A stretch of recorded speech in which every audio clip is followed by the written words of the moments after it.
Hey everybody, it's Allie, and welcome to our YNR chat for Sunday, December 22nd, 2013. I have some really bad news for you guys.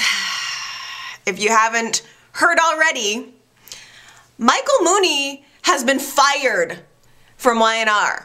He is gone, as in Adam, goodbye. Michael Muhney has already taped his final scenes. We're going to be seeing him through the end of January, and then that's it.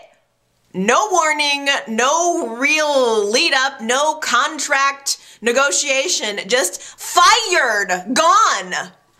And let's see, this happened on Tuesday. I found out within like 5 hours of this happening. I was getting condolence messages from people. At first I didn't believe that it could be true. It just felt like Adam was such a staple on the show that he was always going to be there. I think I took for granted that he's so good that he was always going to be there. And all of a sudden I'm getting messages telling me this. I'm wishing that it's not true. And as soon as I realized it was confirmed on his Twitter, he announced on Tuesday on his Twitter account that he's been let go from YNR. My reaction, and I'm kidding you not, for like 2 days, I was walking around the house just going, ah! Ah! Why? I'm still, I feel so angry, so anxiety-y over this. I can't believe it. I have so many emotions because I feel mad.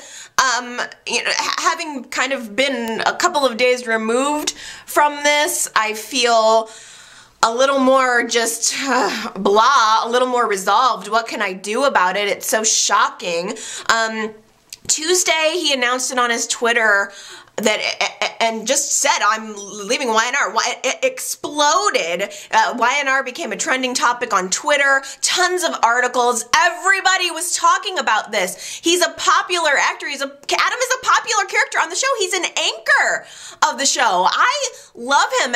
Anybody who's listened to YNR chat for any amount of time knows I am an Adam fan. And even going back to when Michael Muhney first came on the show, I was not. I didn't automatically love Adam. Michael Muhney made me love Adam. I wish I could go back to my original recordings talking about how I just didn't like him. I didn't find him attractive. And little by little, this guy, who was a recast, and kind of an abrupt recast, he just won me over. I have enjoyed everything about Adam's character, from his tortured soul to his romances to the controversial things that he's done. He's been such a deep character with just so many dimensions, and I cannot almost imagine the show without him, and I cannot imagine why that YNR would choose to let him go.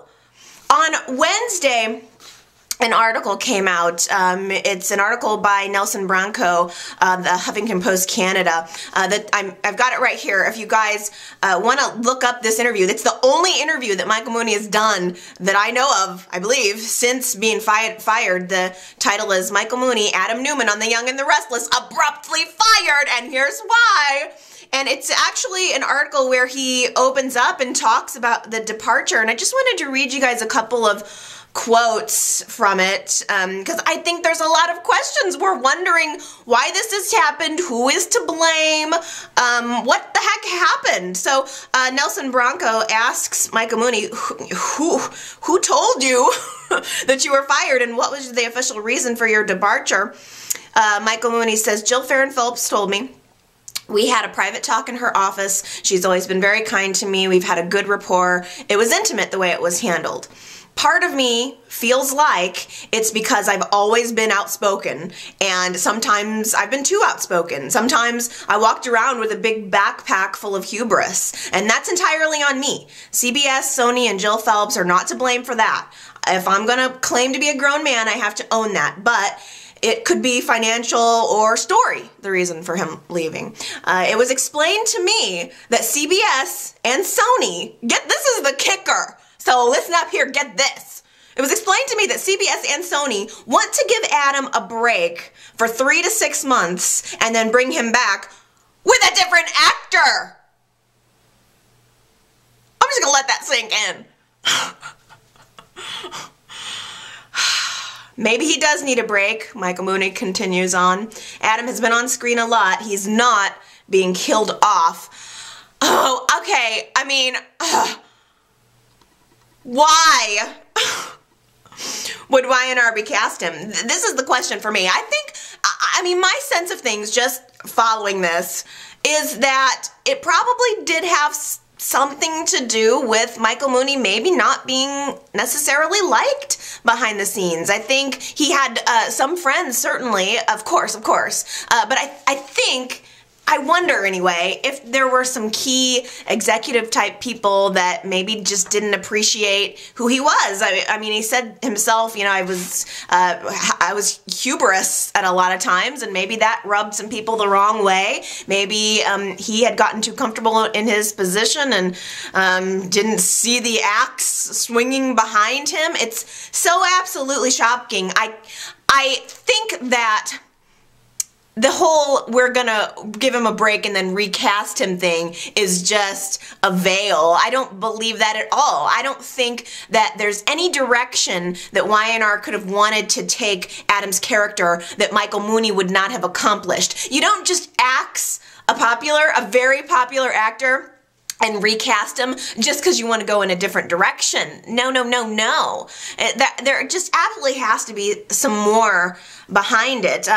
In this article, Michael Muhney was also asked, it's no secret that you and your co-star, Eric Braeden, as Victor, had your differences. Was he involved in your firing? And it's funny because Michael Muhney danced around it a little bit. He didn't say yes or no. He goes on to just talk about Maura West, ex-Diane, when she was killed off of the show abruptly, and how awkward I think that was for her and for the cast. And he just kind of says he's going to take a cue from her book, sort of implying in a way that there were that maybe Eric Braeden was behind Maura West getting fired, and rather than saying yes or no, was Eric Braeden involved, he says, you know, if there were disagreements in the past with Eric, for me, it has to be history. That's his quote. Eric Braeden did, I think, go on Twitter. A lot of people were probably tweeting him, saying, I can't believe you got Michael Muhney fired, or whatever it was, but Eric Braeden did come out and say it's preposterous to say that I or Jill Farron Phelps had anything to do with Michael Muhney's firing. Doug Davidson came out with a tweet and said something like, there's more to the story. You guys don't know, there's more to the story. Josh Morrow came out, said, you know, I think pretty much, sorry to hear this, we're going to continue to try to bring you great stories anyway. And Christophe St. John, Neil, had, I think, seemed very shocked by it too. Even kind of intimated like, whoa, that's harsh. The guy has 3 kids. So it's, I think, probably hit behind the scenes pretty hard. I didn't mean to imply earlier that Michael Muhney is not liked by the other actors or anything, because the thing is, he seems actually like a really nice guy. I've followed him on Twitter, and I can understand why people may have been put off by him. He is outspoken. He says what he thinks, but I think he's also has a really great charm about him, and I'm so very sorry to hear this. The article, again, you guys should check it out, because it not only talks about why he was fired, but he talks kind of about where he thinks he's going to be going in his career and just where he is emotionally. I think it's an interesting read if you guys want to check that out. Scandal aside for the moment, I think it's important to say that there's no one actor that makes the show. There's not any one actor who holds down the whole show, for me anyway. Even though Michael Muhney as Adam was my favorite character, and I'm crushed, I am crushed, I'm not going to stop watching. I think a lot of people probably will. I think this is, it is and it isn't about this issue.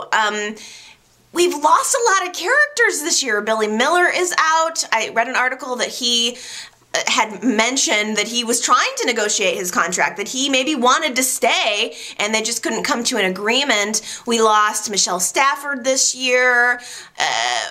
On top of the fact that we, physically lost Gene Cooper, it's been a really hard year in Y&R, and they don't seem to be doing a whole lot to stabilize the show. And I guess the overwhelming feeling that I have deep down is sadness. I feel like that thing that I loved about this show has been slowly choked out over the years.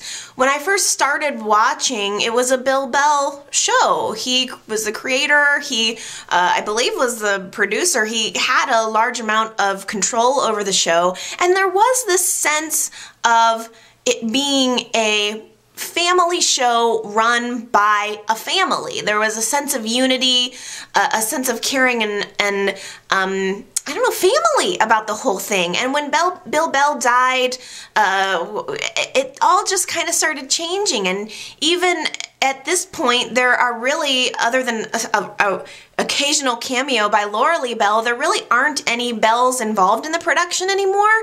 And more, it feels more corporate. And I mean, not that I guess inherently there's anything wrong with that. It's just that that special little element of family seems to be gone from it. It's more about hiring and firing, and sometimes it feels like the drama going on behind the scenes is more interesting than what's going on in the forefront. But it's so much more cutthroat. I know that when I started watching the show 20 years ago, there wasn't this much comings and goings. Sure, people came and left the show, but there's this sense of nastiness about it now. Like, there's no love, no caring. It's all about either you fit or you don't fit. You're in or you're out.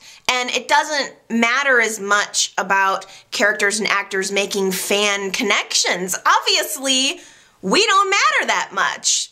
The overwhelming majority of people that I've talked to would prefer to see Adam on screen rather than not. We'd prefer to see this particular Adam, Michael Muhney's Adam, on screen rather than not. And that doesn't matter. It didn't matter that the fans really loved Billy Miller. Both of these guys were Emmy Award-winning actors that could have easily stayed on the show. So, for that matter, so was Michelle Stafford. It just feels like more and more it has to be about ratings, it has to be about survival, and it's just, it has lost that touch of comfort for me. If the storylines were tight and awesome 100% all the way around, maybe I would feel differently, but the show's not that good right now. I mean, I don't want to be critical. I don't want to turn into some critical fan who's more about the behind-the-scenes stuff than what's going on screen, because my whole thing is trying to connect with the story. That's what I care about. In fact, for the most part, I don't care about what happens off-screen. And that's the other thing. I don't want to care about what's going on off-screen. I don't want to talk about this stuff. I'd rather talk about the story and the emotions and what the feelings are that are going on behind it. And more, there's just so much more to talk about behind the scenes, and that feels indicative of the times or the state that the show is in right now. I just can't believe that they would let go a popular actor who brings so much depth and then keep actors like that are just models. It feels like the show is more and more about young actors and models than it is about truly great acting talent. Which is a bummer to say, because I don't want to take anything away from the actors that we do still have who are amazing, who bring it every single episode. I don't mean to take away from that whatsoever, but shoot. This is a hard pill to swallow.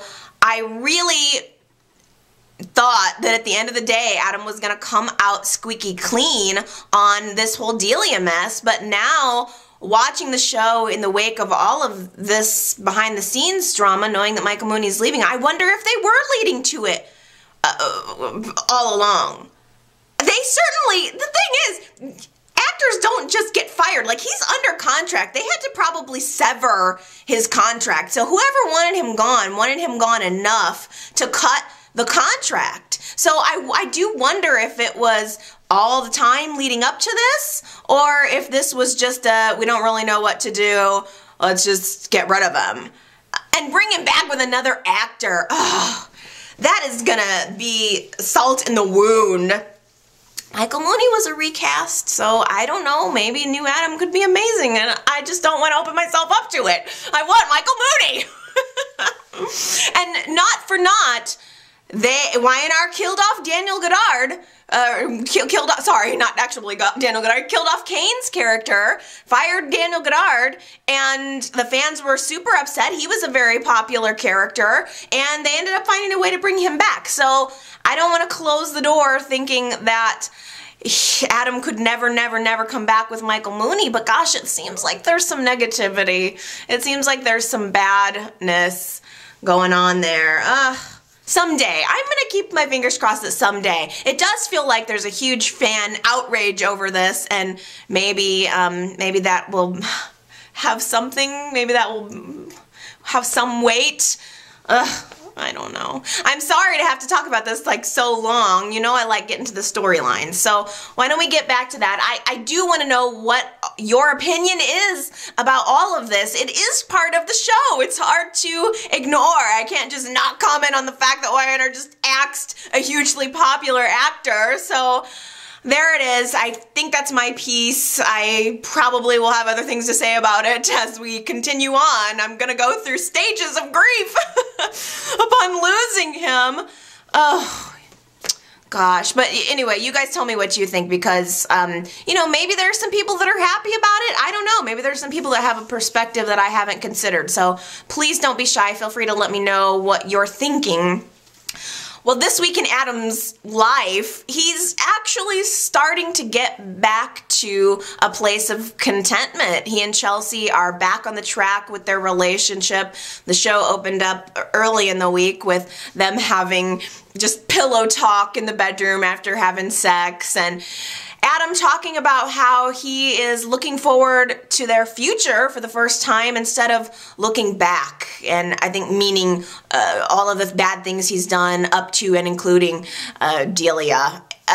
But it was very telling when Adam, after this pillow talk, Chelsea leaves and he hops online and he sends another anonymous message to Billy. And this time the message that he sends is a little different. He says, loss and pain don't have to define you. This is an empowered Adam. This is an Adam learning to forgive himself. Now, Chloe ends up coming by the apartment, and Adam has to mention the whole baby napping scare that happened with her last week that never went anywhere, or was it 2 weeks ago? But he pretty much tells her all is forgiven about that whole accused kidnapping thing. No biggie. They have sort of a nice little moment. It wasn't particularly warm, but it wasn't particularly cold either. Adam leaves and Chloe is there with Chelsea, seeing how happy and warm the home is, and she guesses right away that Chelsea and Adam are sleeping together again. Chelsea was shocked. Like, what, do you have sex star or something? That was pretty funny. I had to laugh, though, too, because Chloe actually suggested that Chelsea was pregnant again already, which is exactly what I was thinking. Chelsea was like, what? I'm pregnant? What do you mean? And Chloe said, well, it is kind of your thing. Which is true. She's been pregnant more on the show than I think she has been not pregnant, for crying out loud. But of course, Chloe has to try to talk Chelsea out of it. She even made some comment about how Chelsea must have Stockholm Syndrome, as if Adam kidnapped her and she fell in love with him. I don't know, maybe on some level he did force her to stay with him, but boo-hoo, how hard could that be? Staying in a luxury condo with your sexy husband, geez, or ex-husband, oh well. for now, it seems like Chelsea and Adam are one happy little family. And the problem is, well, we all know what the freaking problem is.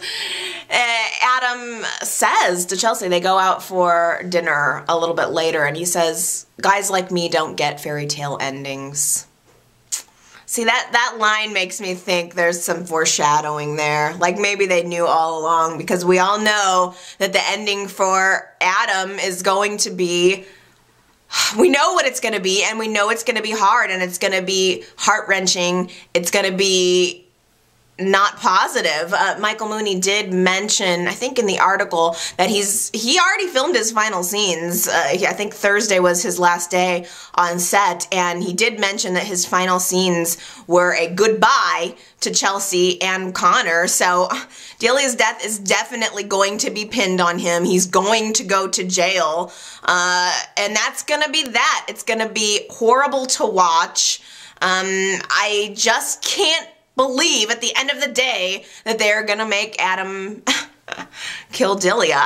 Is there anything else that we can pin on Adam while we're at it? Like, oh, I don't know.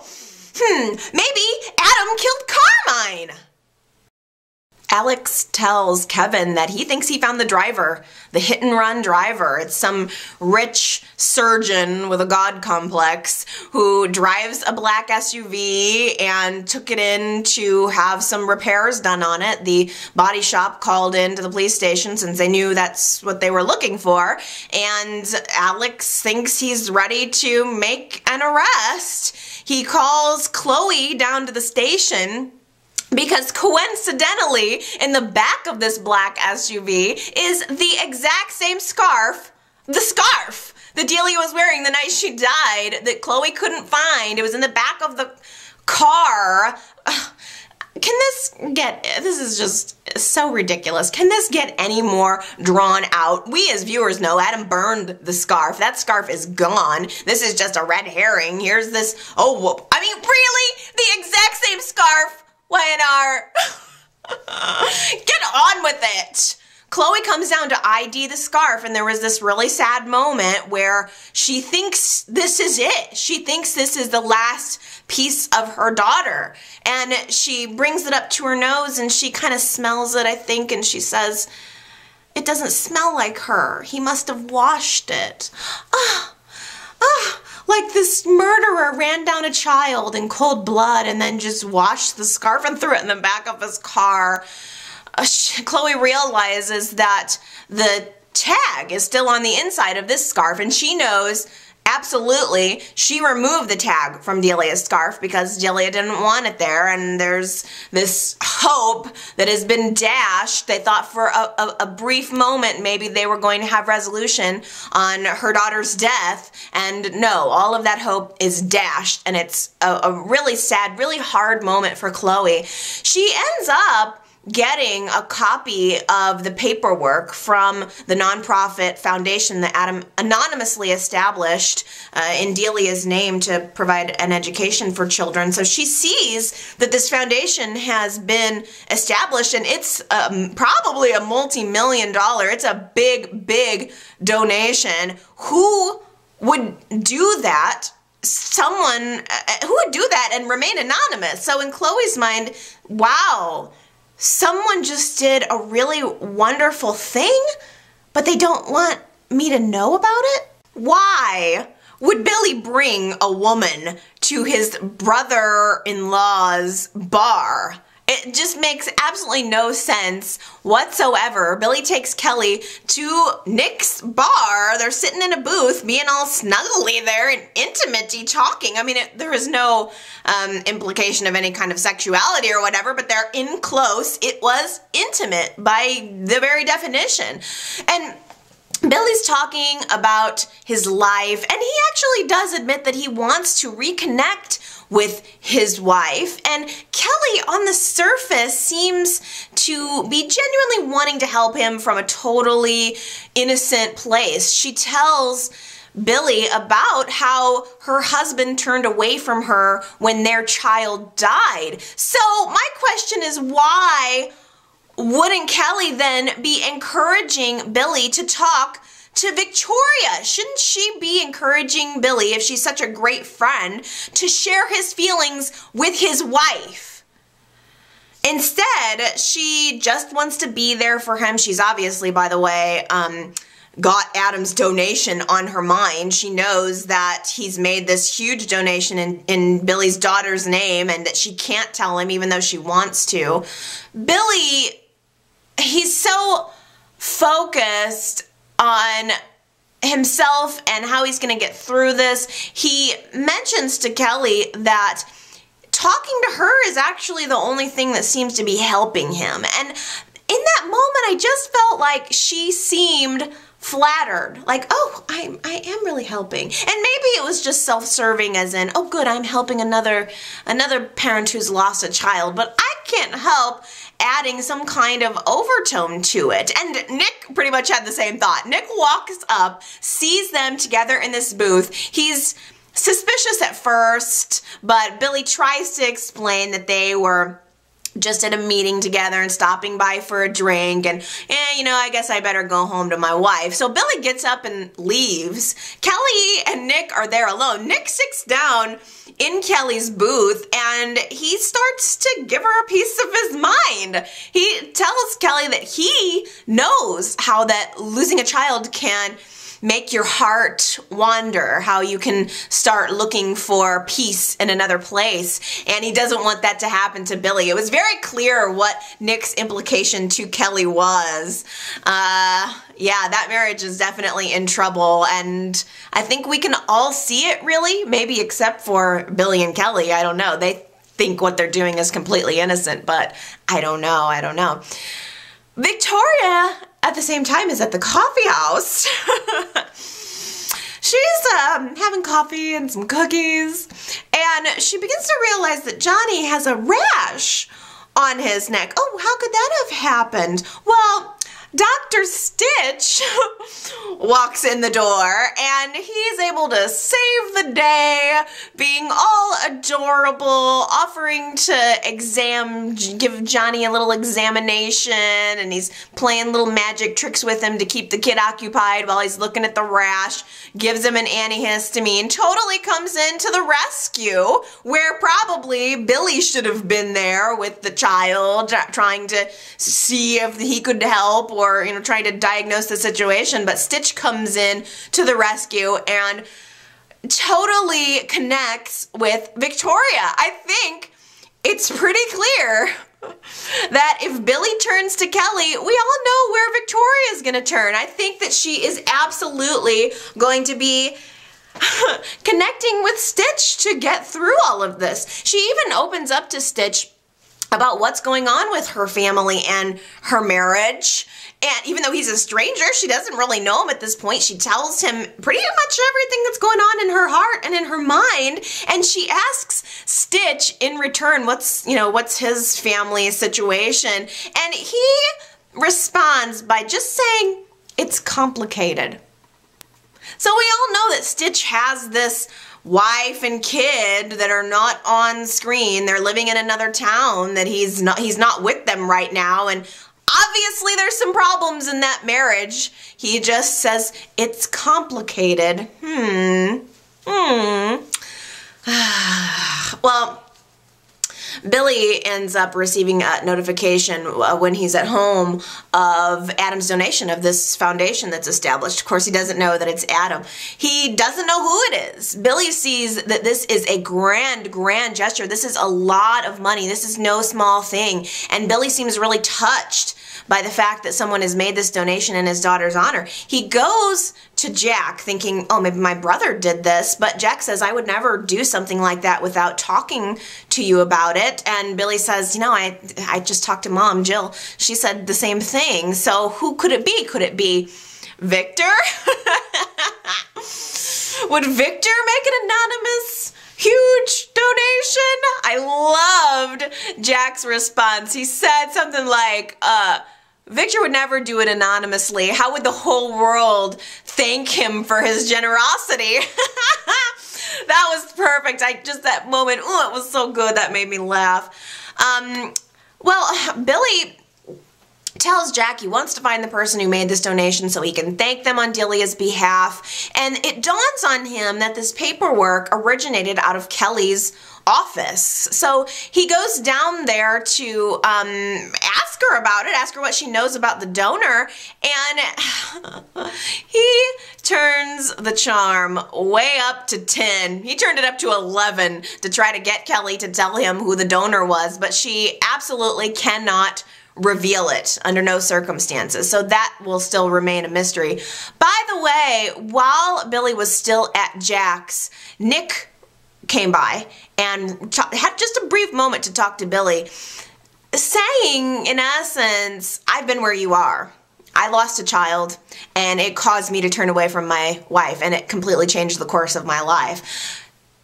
Don't go down the same path that I went down. And Billy, I think, heard it, but I wonder if it just went in one ear and out the other. But Nick was trying to be helpful in his sister's marriage. He even said to Billy, if you need to talk to somebody, talk to me instead. I know as a man how it feels to lose a daughter. So talk to me instead. It doesn't have to be an outsider. It doesn't have to be this strange, beautiful, mysterious woman. It can be me. It can be anyone.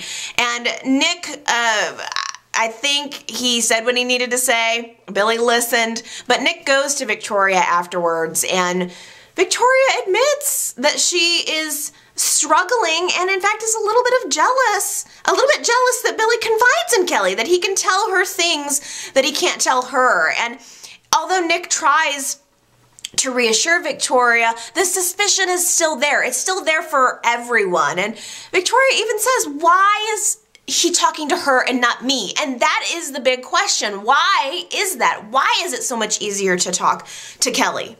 It's causing a wedge in their marriage, whether Billy wants it to or not. It's causing Victoria to feel alienated and like an outsider in her own life. She ends up back at the coffee house later talking to Stitch. They're at the Crimson Lights, and she has to thank him for everything he did to help Johnny with the rash. And then Dylan comes in, her new brother, and the three are yucking it up like they're a little family, like they're best friends, the three little musketeers.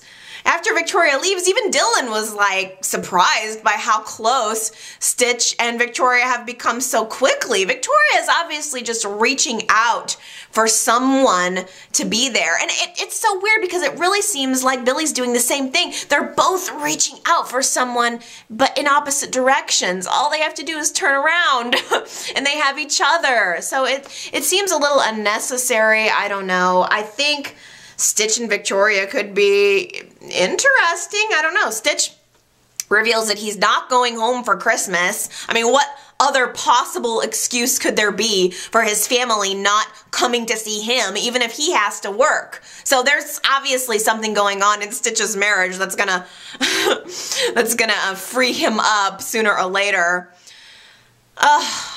So there was one bright little moment though. Billy goes to talk to Jack one more time, and Jack is, of course, seeing exactly what's going on with Billy, recognizes the signals here. Jack tells Billy to talk to Victoria. Talk to Victoria instead of Kelly. And Billy opens up and he makes one good point. He says that he feels talking to Kelly is a way that he can unload everything he's feeling about the loss of his daughter without bringing it home to Victoria. I thought that actually did give a little bit of insight into what Billy is thinking. I don't want to ruin my home life, the family that I still have left, by dumping all of this on my wife and kid. It's better for me to get it off my chest somewhere else. But there are so many other somewhere else's that he could be. There are so many other people that he could talk to if not Victoria. Jack warns him, you know, if you keep this up, you could lose everything. And Billy did seem to take it to heart. He, next thing we know, goes out and surprises Victoria. He's brought home a dinky, crooked little Christmas tree and shows her, and they decorate it together, and it's a very sad moment. It was like sad and happy all wrapped into a present with a big bow on it. And I mean, just looking at that dinky little Charlie Brown Christmas tree, it was very representative of Billy and Victoria's family Christmas this year. Distorted and weak. The mystery of Ian Ward is just beginning. Dylan's biological father. He apparently, after having totally collapsed the whole cult thing, he served a short prison sentence and then completely disappeared. Avery is helping Dylan find information about where his father could be right now, and there's really a cold trail. There's no death certificate, not under his name, Ian Ward. He could possibly be using a fake identity. They really don't have any leads on where he could be. I don't know why on earth Avery would want to help Dylan find his real father. I don't know why on earth Dylan would want to. If he doesn't want to have a relationship with Nikki, why on earth would he want to have a relationship with his cult leader biological father? That makes absolutely no sense to me. Dylan is still trying to acclimate to his new life, to his new family. There was a funny moment this week where Adam and Chelsea are out to dinner and they run into Dylan, and Chelsea still has a soft spot for him. She sees him from across the room and tries to talk to him about it, tells him Connor's doing just fine, and Dylan reveals that he said something like, yeah, you're not the only one who's lied to me lately. Nikki Newman is my mother. Okay, this is just a total side note, but it's almost like Y&R is trying to replace Adam with Dylan, you know? Like, there can only be one black sheep son in the family or something. I mean, that's just totally on a side note, but don't you almost kind of get that vibe? It's like Steve Burton in, Michael Muhney out. I don't know. But there was kind of a funny moment where Adam, it's almost like he's passing the torch. Adam says something like, good luck with the Newman family. They're a pit of vipers. True that. I can't even believe this. Nikki and Victor are at home discussing the state of their relationship, and Victor did mention, do you remember when we got married and it was on the stipulation of no more lies? Like, remember that whole no more lies thing that we promised to each other? I can't even believe Nikki was the first one to break it. I'm sure Victor has to have lied about something, and he'll lie about something in the future. But they're just talking about their relationship, and Victor tells Nikki he's concerned that Dylan is a money grubber. He says the only thing we know about this guy is that he ruined Nicholas's relationship with Avery and he stole a baby, which is a good argument. Nikki did defend Dylan for the Avery thing, which I was happy to see, because I don't find Dylan at fault for what happened with Nick and Avery. For as many bad things as Dylan may be, I don't think that he had anything to do with that. And I mean, I don't know, I don't think he's altogether a bad guy at all. I think he's a confused guy, but from Victor's perspective, we just don't know anything about him other than bad things. So he has no reason to trust him whatsoever. Victor, oh my gosh, I could have just smacked him. Ugh. He had the gall to hand Nikki a manila envelope with papers in it. Oh my gosh, he had her will rewritten to exclude Dylan. That is supremely offensive. To have someone else, to write someone else's will for them? He did the equivalent of like, threw it in her lap and said, just sign it. He literally said, just sign it. Don't read it, you don't have a mind of your own. Just sign it. I don't want him in your life or our family's life, so he's not gonna be in it. It was just so presumptuous. I wanted to strangle him. He said something like, Dylan shouldn't be treated the same way as our other children. And Nikki's like, what? He's my child. I totally understood where she was coming from in that situation. Nikki has her own money. Dylan's not going to interfere with your money. He's not going to interfere with Victoria and Nicholas's inheritance as if they don't have enough money as it already is. Nikki's a grown woman. She can make decisions about who she wants in her life. She's not under duress. Dylan's not manipulating her in any way. I don't know why this is his number one concern, the money. It's all about the money for him. Well, Nikki was furious. She almost blew a fuse. I could practically see the circuits and wires like in her head just going off. She was so angry. Angry and beautiful, by the way. I'm just remembering her looking all cute. And I think she had on a blazer and a nice little necklace on. She had perfect hair, perfect face, perfect fashion. I love her this week. I love the way she looked. And instead of signing Victor's papers, she takes her own addendum to her will over to Dylan to show him that he's in the will and that she's going to treat him no different than she does the children that she already has. I was proud of her for standing up for herself.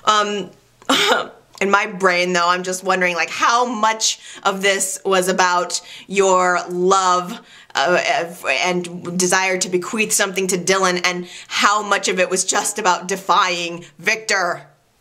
It's Summer's birthday, probably the saddest birthday of her entire life. Nick stops by Jack's house to ask him if he would be able to spend some time with Summer on her birthday, and Jack says, you know what, why don't you go ahead and throw her a birthday party and I'll come. So it'll be a Newman and an Abbott get together, which was kind of nice. I do miss seeing Nick bonding with his daughter. As soon as Sharon pulled off that paternity lie, Summer's life really started to get into a downward spiral. And even though she is bonding with Jack, and it is nice to see Jack taking a shining to her, it's not the same. He's not her father. There was this kind of, I don't know, joyously sad, again, moment this week where Hillary is hanging out with Jack, giving him some papers to sign, and the topic of Summer's birthday comes up, and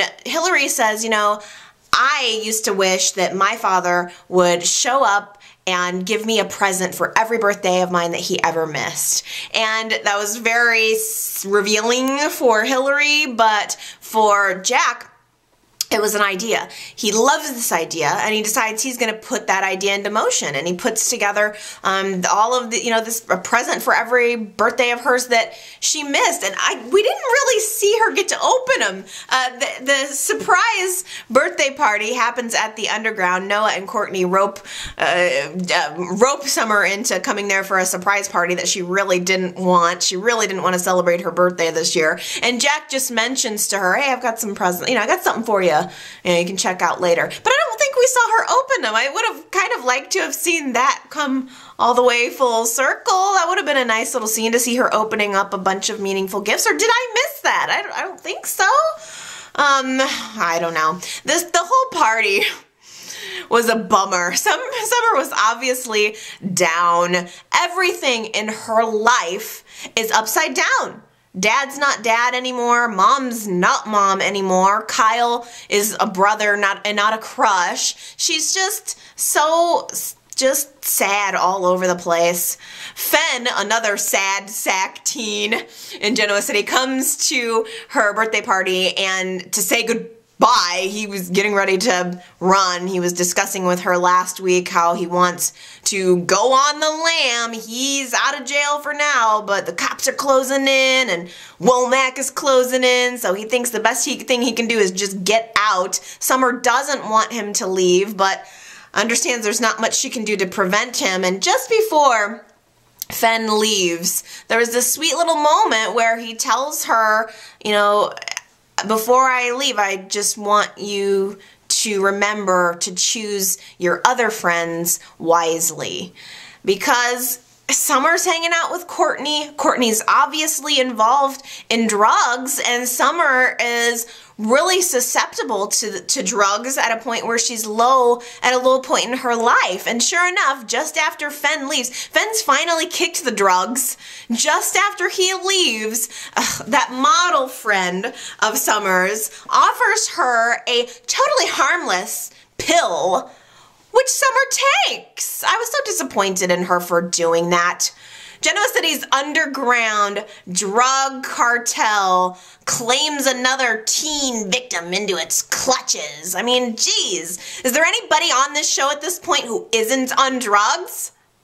Mason is tending bar at the underground, on the phone ordering a luxury suite with all the works, when Devon shows up, and Devon almost catches him, probably could have caught him, hears him on the phone, making these arrangements, and is like, gotcha, and Mason's afraid immediately. It's like, oh, I can explain, and Devon's like, nah, it's cool, I won't tell anybody you're making personal calls on work time. So basically, this is a moment where Devon could have caught Mason for impersonating him and charging up luxury hotel suites on his credit card, but Devon's bad guy radar is not working at all. He's switched it off when it comes to Mason, and I don't entirely know why. Hillary is trying to enlighten him. She comes in, actually thanks Devon for diffusing that situation with Lily last week at the club where Lily blew up on her, and Hillary thinks she maybe is able to make some inroads with Devon. She again warns him about Mason, and Mason actually catches her and says to her, like, don't blow this for me. Why are you against me now? She just doesn't want to see Devon get hurt. She doesn't want to see any more harm come to anyone than has already taken place. So she leaves. But just before she leaves, she has a brief little private moment with Devon where he admits that talking to her is almost maybe a little bit enjoyable. So those two are definitely going to hook up. That's the whole reason that Weiner had to get rid of Roxy. Bummer. I would have rather seen Roxy, frankly. I just don't know. I don't know. There was this other night at the club where Hillary is at the bar having a drink, and some guy is coming on real hard to her, and she drops a drink in his lap. Actually, she just ceremoniously pours it right into his lap for coming on hard to her, and this guy just calls her crazy wench and walks away. Who says that? Who says wench? Nobody. That whole little interaction, I felt like I should have been cheering for Hillary, but the guy actor was bad. First of all, just bad. There was it didn't feel real at all. It absolutely felt fake. And sometimes, I'm sorry, but Hillary is bad too. Like, I don't know. Maybe she's just understated in her deliveries or something, but sometimes Hillary, the actress, just seems flat and unconvincing. And I totally got that vibe from that scene. Like, it should have been a, yeah, girl, go, drop that drink in his lap, and it just was not for me. I don't know, maybe you guys were cheering it on, but it just did not quite stick with me.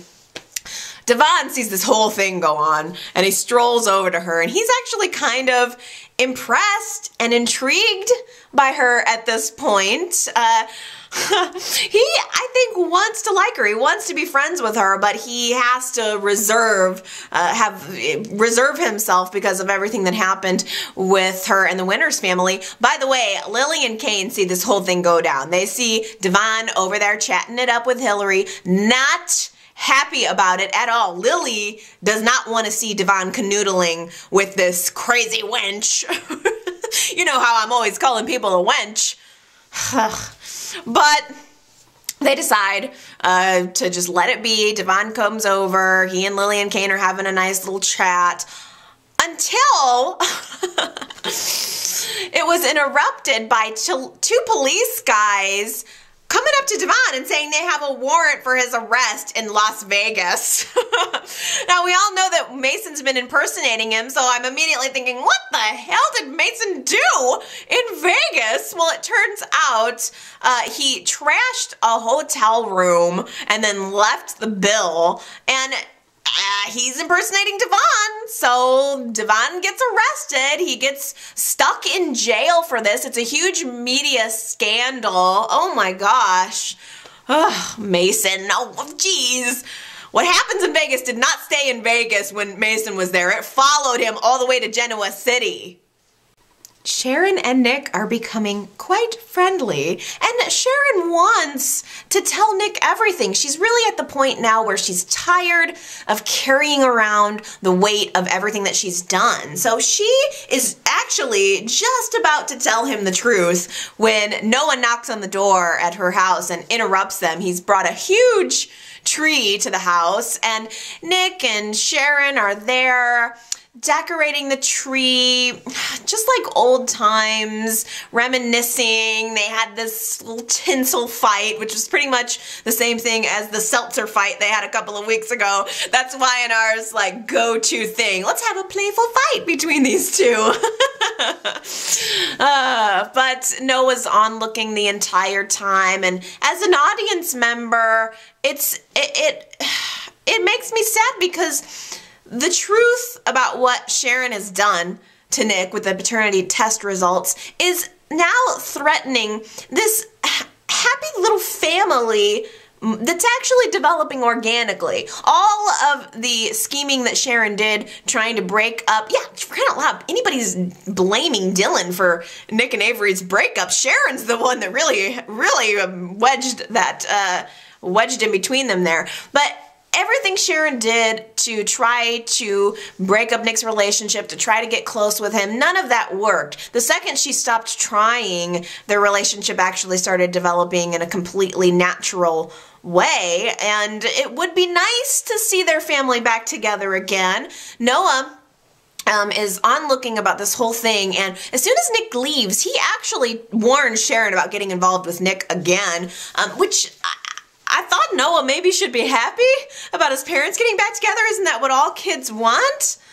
I suppose Noah's just maybe been burned too many times with the hopes of a reunion. Maybe that's where a lot of viewers are as well. But it's becoming clear to everyone that Nick and Sharon are getting involved, and everyone is concerned about them. They have a tendency to break each other's hearts, and there's been many, many times that Nick and Sharon have broken up and got back together, broken up and got back together, and no one wants to see that history repeated all over again. Victor and Nikki are at Summer's birthday party, and they see how well Nick and Sharon are getting along together, being friendly. Victor has to isolate Nick, zone in on him, and warn him about getting involved with Sharon again. But more interestingly, Nikki zeroes in on Sharon, has a private moment with her where Nikki actually does thank Sharon for being open to a relationship with her son, and Sharon's like, oh, yes, me and Nicholas are getting along, and Nikki's like, oh no, my other son, I meant Dylan.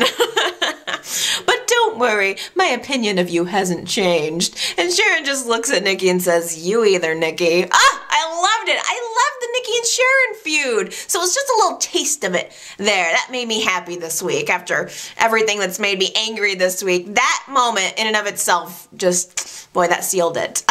So after everyone left Summer's party, you guys, Nick and Sharon are cleaning up, and they have a moment alone, which just leads to a kiss. And I felt like Nick totally initiated it. I didn't go back and watch it more than once, but I think Nick really kissed her was what really happened there. And they both had to play it off afterwards. There was just this wonderful moment where they're looking into each other's eyes. It's like, Nick, Sharon, they're just talking like, oh my gosh. And wondering if it's gonna, is this happening? Is this gonna go a little further? But they have to play it off. Like Nick pulls out of it, she pulls off of it. Like, oh, oops, no big deal. Let's just forget that ever happened. And we'll just agree to be friends with no more kissing. No, yep, the kissing, that's off the table. Right. Soon as Faith shows up later, she's talking about how she wants to have a family Christmas together. Why can't we have Christmas with Mommy and Daddy together? They're trying to avoid it. They don't want to spend any more time together because it's obviously bringing up some old feelings. But they decide, well, you know, friends can spend Christmas together, right? So we'll spend Christmas together. I'm just wondering if after they put Faith to bed and the house is really quiet, can friends put on skimpy lingerie for other friends? In other casting news, Kyle's out. They fired Kyle. Why? Why do you put us to this, YNR? Why can't we I just want to sink in to a cozy little nook with my YNR. I don't want to think about the drama. I just want to know that my character's there. I want to know my story's there. I don't want to have to worry about who's going to be gone next week. And I don't even like Kyle, but why did they go to the trouble of recasting him and forcing him down our throats when we didn't like him at first? They didn't give him any screen time.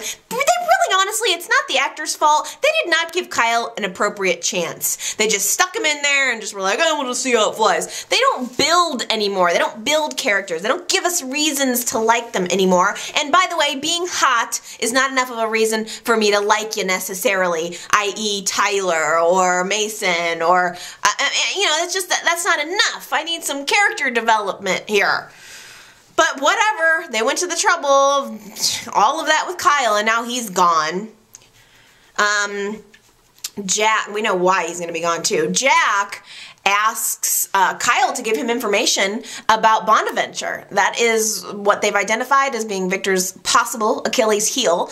And since Kyle is a mole inside the company, Jack wants him to give information. And Kyle offers right away to go in and take photos of the files, which has got to be super illegal, right? You can't just do that, right? Kyle didn't even think twice about it. He could get arrested. It's very dangerous. And he just does it right away.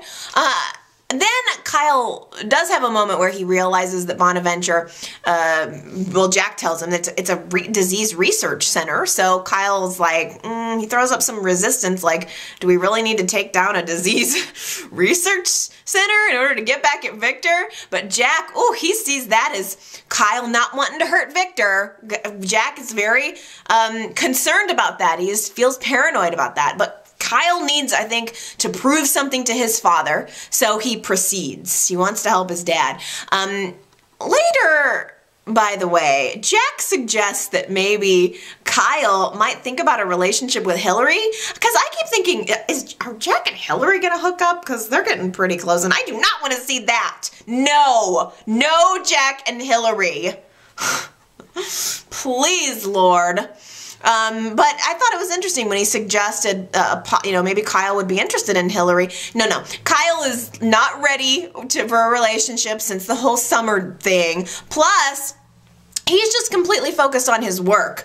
He leaves Summer's birthday party to go back to Newman Enterprises when no one is there and take photos of those Bonaventure files to give to Jack. Noah sees him leave, though. And Noah, he doesn't know what Kyle is up to. He thinks maybe Kyle's just trying to get a head start, just trying to be a brown noser. And he doesn't want to let Kyle get any kind of leg up on him. So Noah follows Kyle to the office, catches him on Victor's desk, questions him about it, and it escalates into this fight. Next thing you know, Victor's there at the office. There are a ton of people around. Like, when Kyle was there taking the photos, it seemed like the office was empty because it was at night. As soon as Noah follows in there, Victor shows up. There's people walking around outside. Victor's outside the office door listening to them fighting.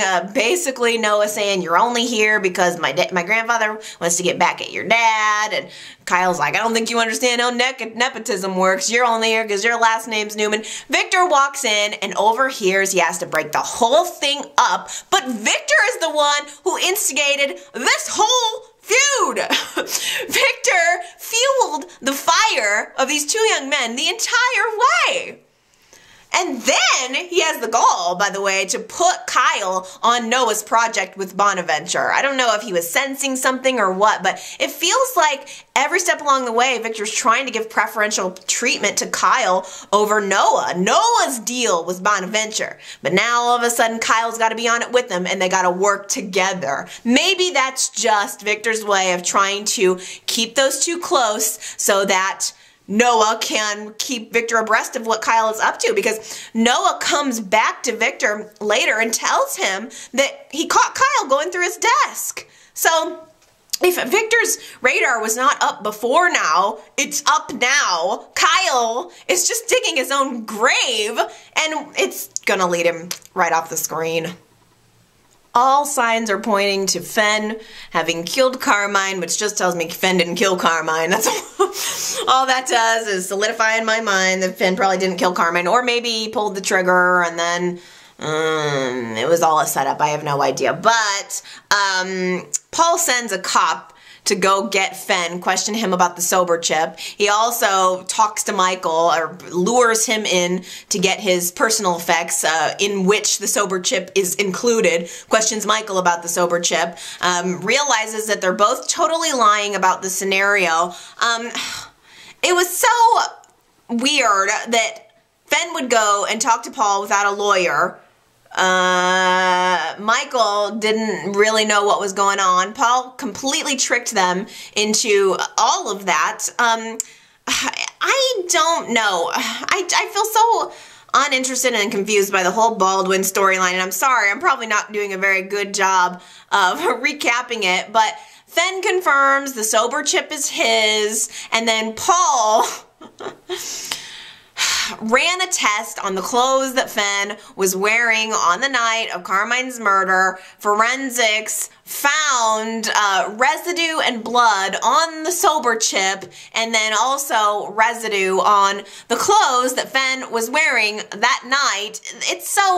It's just become so convoluted, and I really apologize that I'm doing a bad job of recapping it, but I'm finding myself not caring. I mean, here it is 2 months ago, and you're just now running any kind of forensics on the sober chip and on Fen's clothes from that night. It's like 2 months later, and you're just now getting around to trying to solve this case. Like, it would have been nice if you did all of that 2 months ago.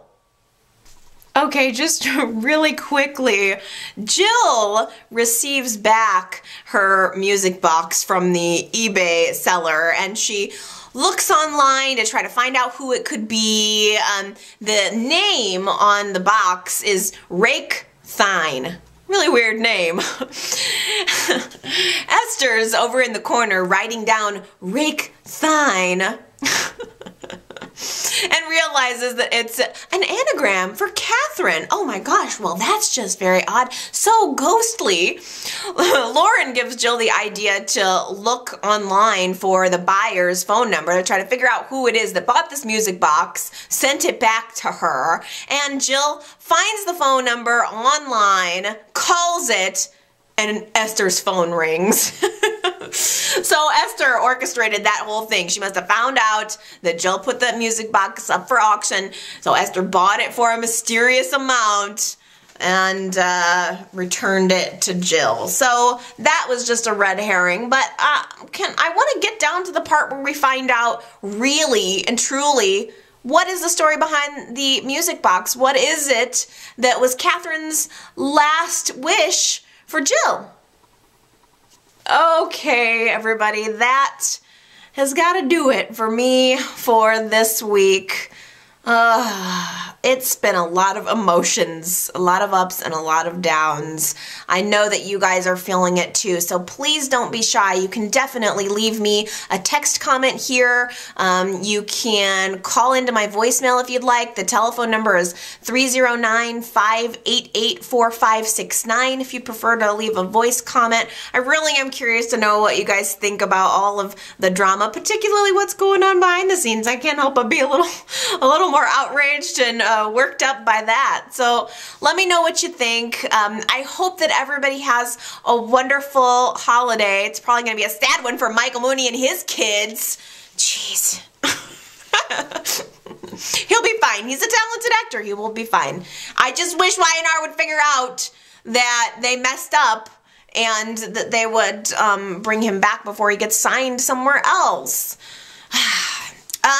So since this week is Christmas, I'm sure that it's going to be a short week. I imagine we're going to have only 3, possibly 4 episodes, but I will definitely be back next week and I'll recap all of that for you and we'll chat again about Y&R and who knows what other developments will happen this week. Who knows who will be fired by this time next week. I love you guys. Merry Christmas, Happy Holidays. Mwah. See you next time. Bye.